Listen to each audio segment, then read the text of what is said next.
Тројки со Наташа Мерсовска на Радио Слободна Македонија. До сега се одржани 16 сајми за вработување и беа на нив учествува 700, околу 730-740 работодавачи се представија.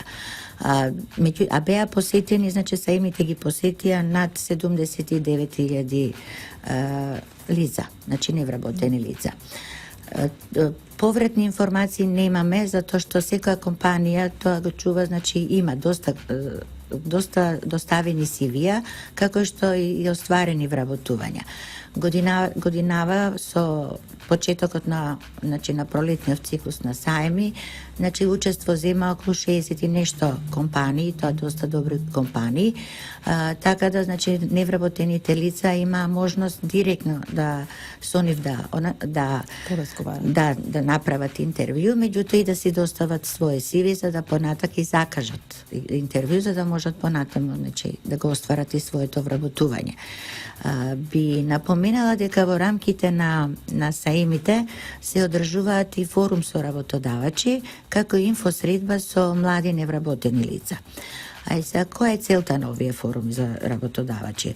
Пред се, на работодавачите им се презентираат сите активни програми мерки за вработување и услугите на пазарот на трудот кои ги спроведува Агенцијата за вработување. Меѓутоа, од нивна страна, пак од страна на работодавачите, следат и примери и искуства на бизнес заедницата, односно примери од работодавачи кои учествувале во тие активни програми мерки за вработување, како и и нивните искуства со тоа. Оставаме и простор на самите форуми со работодавачите и за следни чекори за подобро бизнис окружување, затоа што се даваат предлози за креирање на нови активни програми и мерки за вработување. Се даваат предлози како да се зајакне соработката со работодавачите. Потоа има предлози и прашања, да речам, дали е ефикасен начинот на кој се представуваат или огласуваат слободните работни места, како да се подобри или олесни поврзувањето на работодавачите со соодветна работна сила и слично. Додека на самите инфосредби со младите невработени лица, тука исто така на младите им се презентираат програмите и мерките за вработување и услугите на пазарот на трудот што се спроведуваат од страна на работодавачите. Има позитивни искуства од млади лица кои биле учесници во некои од тие програми кои дошле до свое вработување. Исто така се остава дискусија и предлози од страна на младите кои се како основа за креирање на успешни политики за вработување, конкретно за нивната целна група, така да и за нив исто многу битно како да се подобрат или олеснат поврзувањата меѓу работодавачите и нив како соодветна работна сила, потоа предлози за поефикасна соработа со младите, за нивно побрзо вработување, за нивно подобро позиционирање на пазарот на трудот и слично. Ќе разговараме поединечни за сите мерки. Сајмите за вработување, овие сајми за вработување, новиот циклус ќе се организираат во уште 6 поголеми градови. Каде се ќе можат да ги достават своите CV вработените?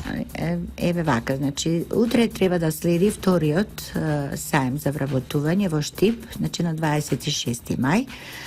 Местото на одржување е безистен во Штип.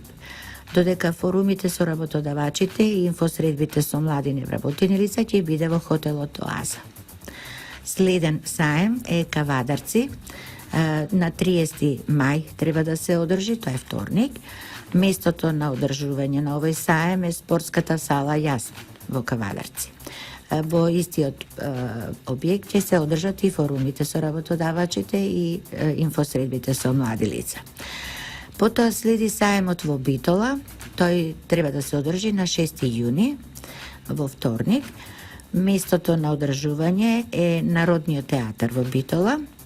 И во истиот објект ќе се одржат и форумот со работодавачи и инфосредбата со млади невработени лица. Како пети саем се предвидува да се одржи во Тетово на 8.6, значи на 8 јуни. Местото на одржување е Центарот за култура или Антовски смок во Тетово и во истиот објект ќе се одржат и форумите и инфосредбите со младите невработени лица.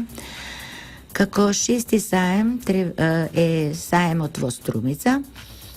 Местото на одржување е Домот на културата Антон Панов во Струмица и во истиот објект ќе се одржат и форумот и инфосредбите со младите невработени лица. Последниот, седми саем, се планира да биде повторно во Скопје на 15 јуни, а местото на одржување е повторно Скопски саем, Метрополис Арената. Ова е одлична можност сите невработени да одат да поразговараат со потенцијалните работодавачи. Ќе напоменам само дека саемите се одржуваат во период од 10 часот до 14 часот. Така да Големска, сакам да ве прашам, крајот на наредниот месец истекува оглас од мерката Македонија вработува 2. Може ли да не кажете колку до сега се вработиле преку оваа мерка и дали ги даде очекуваните резултати? Тоа е продолжување на Македонија 1, каде што имаше навистина многу вработување. Да, значи на 27 јуни треба да заврши проектот Македонија вработува 2. Сите компании кои се заинтересирани, значи до 27 јуни, може да ги искористат поволностите што ги дава самиот проект и со пониски трошоци да дојдат до потребната работна сила. Првиот проект Македонија 1, значи овозможи на 100 и нешто компании да вработат некаде околу 18.900 да се отворат нови работни места и биде поради големиот интерес, значи од страна на компаниите, затоа и дојде следеше Македонија 2. За сега, значи, резултатите покажуваат дека до сега, значи, се остварени околу 6950, значи, отворени се нови работни места. Меѓутоа, знаете, секогаш кога нешто е при крај, интересот се зголемува, така да во овие денови веќе се повеќе и повеќе значи, е поголем интересот од страна на компаниите да ги искористат поволностите на овој проект.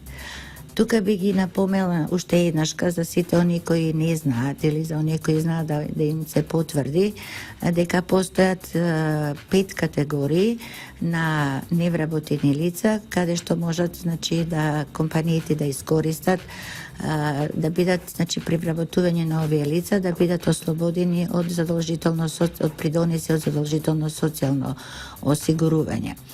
Првата група ги опфаќа лицата до 35 години. Сите компании кои ќе вработат лица до оваа возраст ќе бидат ослободени од задолжително социјално осигурување и персонален данок на доход во наредните 3 години со обврска уште најмалку 1 година лицата да ги држат во работен однос. За оние лица кои се од 35 до 50 години, работодавачите се ослободени од плаќање на придонеси од задолжително социјално осигурување во наредните 5 години.